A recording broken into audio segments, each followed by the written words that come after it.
Unë jam Iliri nga gjithçka rreth makinave dhe në këtë video do t'ju tregoj për një platformë që sapo ka ardhur në tregun shqiptar, e cila po bën revolucion në tregun e makinave të përdorura, 24 APA. Por se çfarë është 24 APA, unë sot kam kënaqësinë që të zhvilloj një bisedë, jo intervistë klasike, pra nga ato të zakonshme që jeni mësuar duke i parë në ekrane të ndryshme, pyetje dhe përgjigje, por një bisedë pasi do të bëjmë një xhiro me Mishelin. Mishel, faleminderit që pranove ftesën. Dhe të uroj suksese në nismën që ke ndërmarrë për të ndryshuar tregun shqiptar dhe mundësinë e blerjeve të makinave të përdorura. Faleminderit për ftesën, kënaqësia ime të jem këtu me ju. Bëjmë një xhiro? Patjetër. Ikim.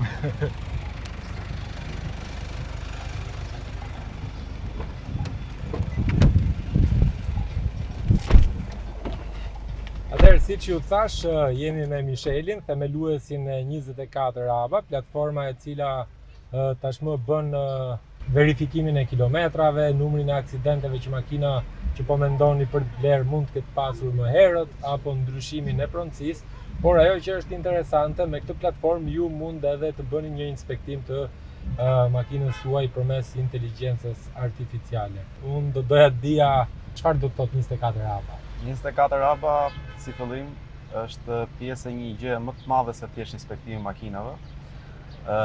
Objektivi ose synimi me 24 APA është të krijojë një vend ku njerëzit mund të tregtojnë makina, mund të blejnë, mund të shesin sigurt, dhe një nga këto degë të kësaj qëllimi është dhe pjesa e inspektimit që tashmë është lançuar dhe të gjithë po e përdorin. Si është pritur inspektimi ose verifikimi i kilometrave në Shqipëri? Shumë njerëz e shikojnë ose i shikojnë vlerat e saj, ka dhe nga ata që cilët janë skeptik, gjë që është më së kuptueshme pasi problemi me kilometrat në Shqipëri është vite që po flitet probleme me kilometrat. Ka nga ata që akoma nuk ja din vlerat reale të historikut të makinës.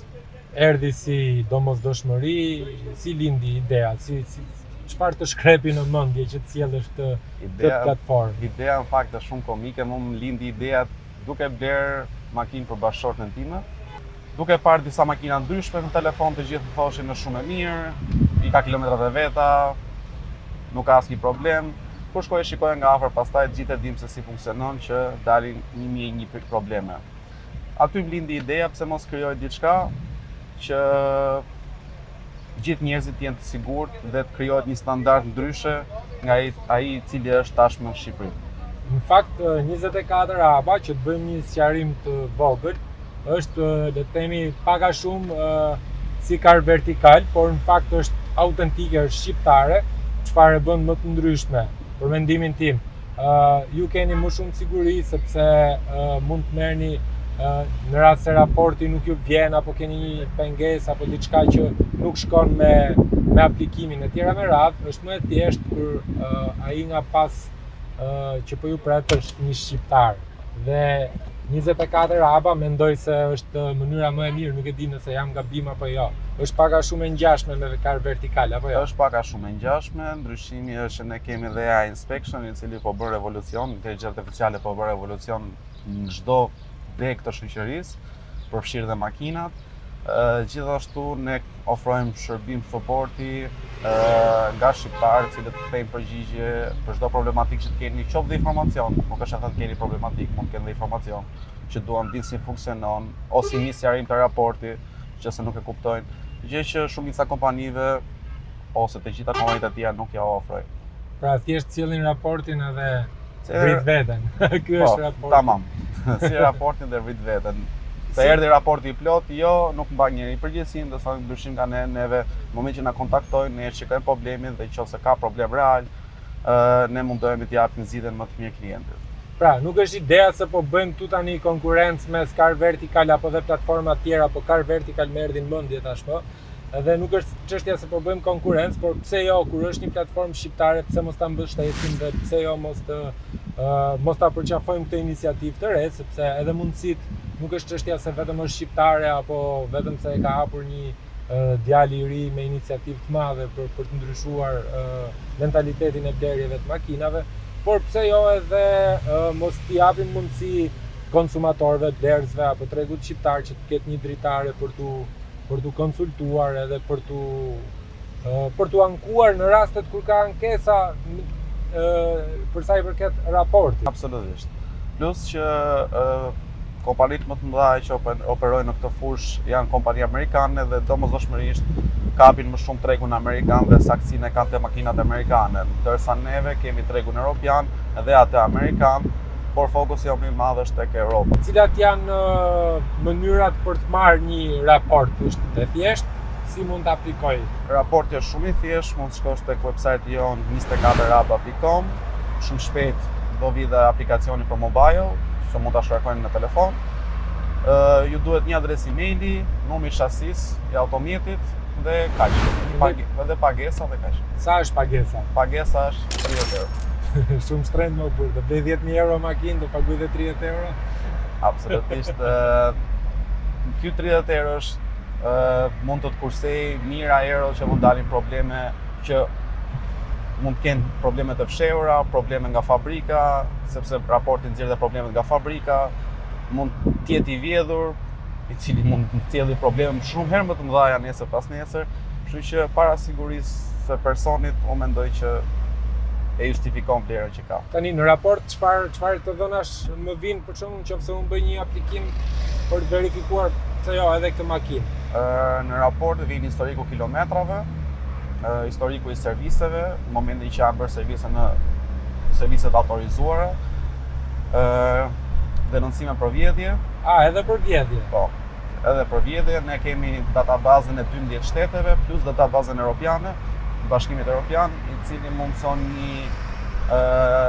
një search, le të themi, të gjithë databazave europiane për të parë nëse makina ka probleme, plus kemi edhe pjesën që nëse makina është lënë kolateral në një bank ose në një institucion financiar. Interesant. I cili le të themi që shpëton shumë njerëz nga probleme ndryshme që mund të hasen. Nuk është vetëm kilometrat është gjëja që intereson më shumë popullit shqiptar, pasi le të themi që është një problematikë që është ndër vite, por ne kemi te njëjti raport kemi edhe 9 shërbime të tjera. Janë dhe fotot nëse makina ka dalë në ankant, është shitur në ankant, nëse makina ka pësuar aksident, pasi ne kemi partneritet me kompani sigurimesh, që do të thotë nëse makina ka kryer një aksident, neve në raport ju tregojmë dhe aksidentin që ka kryer dhe sa i ka kushtuar personi për ta rregulluar, dhe në çfarë viti e ka kryer aksidentin.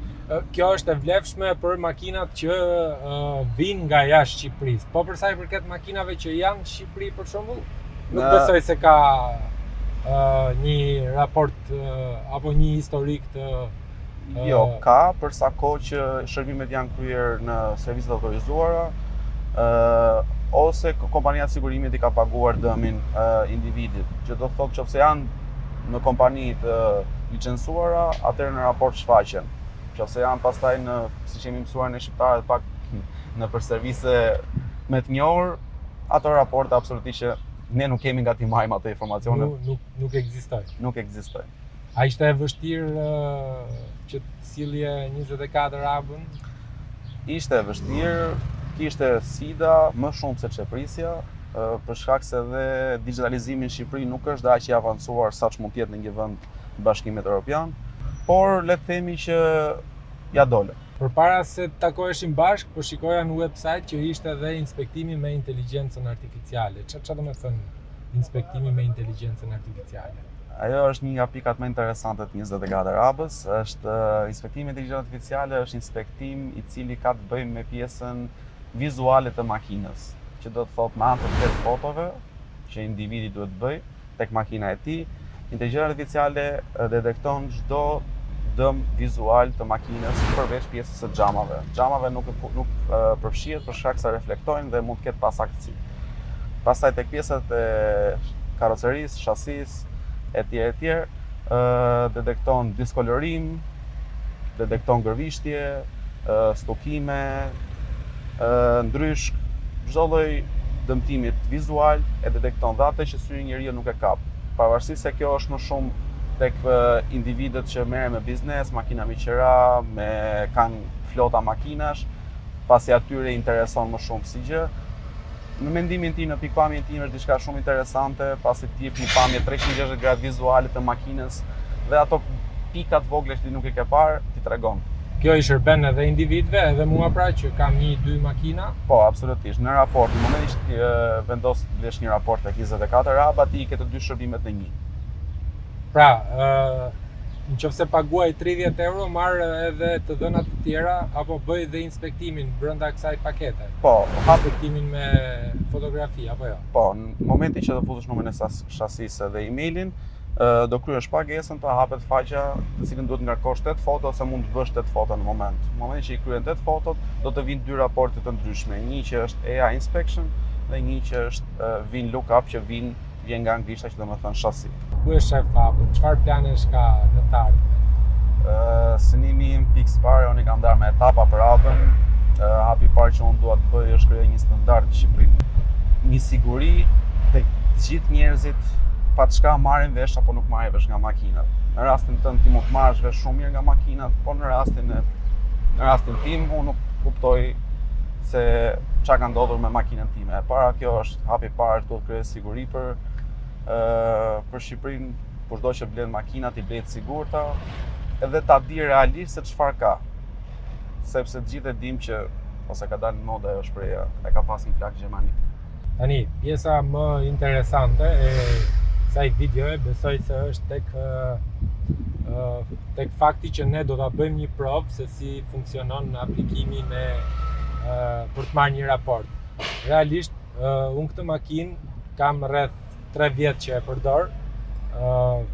Kjo aktualisht shënon 211.000 kilometra.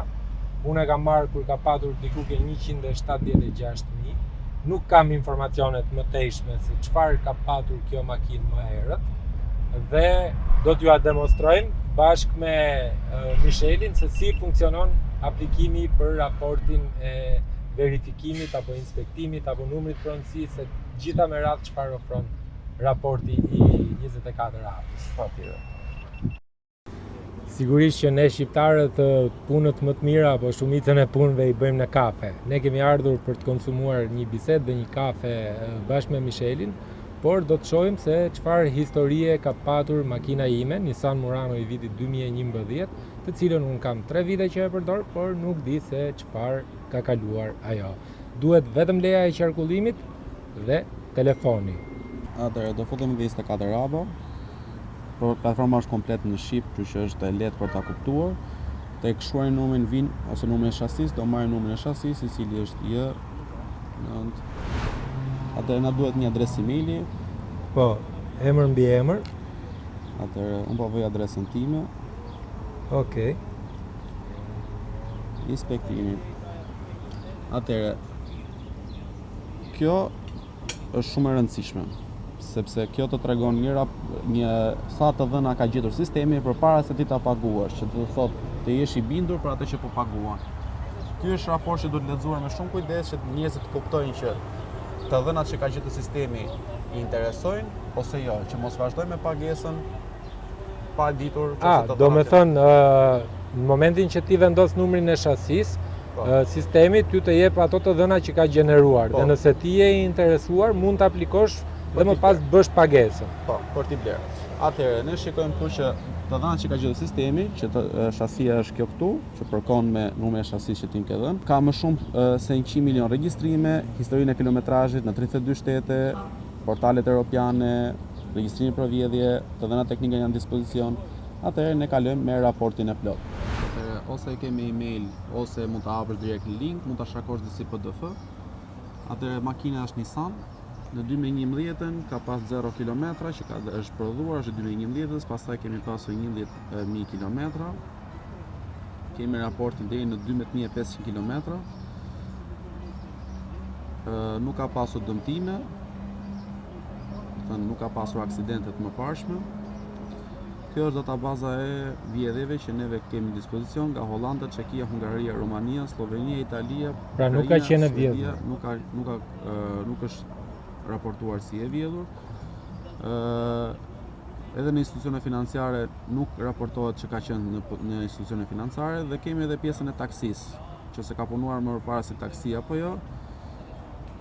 Nuk ka punuar Xherezoni, it was not operated as a taxi in the Czech Republic, nuk është operuar si taksi.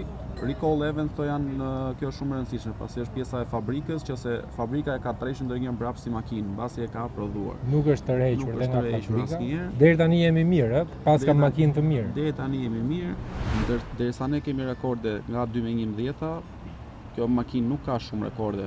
Kjo është një gjë që është për të përmendur. E dyta është, me sa më tregove ti ke bler në Gjermani. Po, në Kështu që Gjermani. mendoj se ti mund të jesh pronari i dytë. Me kaq rekorde sa kemi. Kto janë pa një raport, një shembull raporti.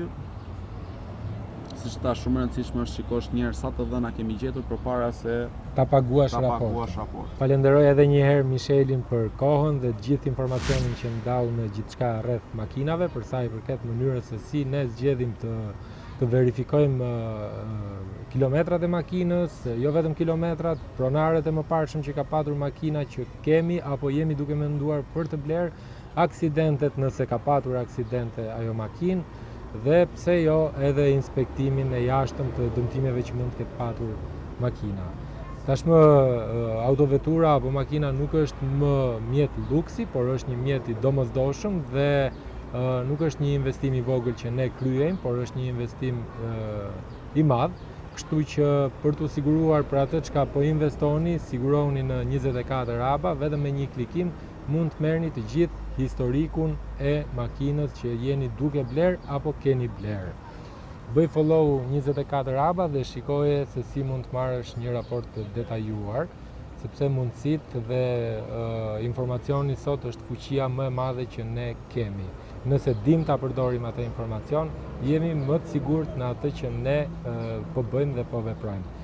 Shihemi në videon e radhës dhe shpresoj që kjo video t'ju ketë pëlqyer dhe mos harroni ta ndani me miqtë tuaj pasi dikush mund të jetë në kërkim të një makine dhe mos e lejoni atë të gaboj përpara se të marrë një vendim.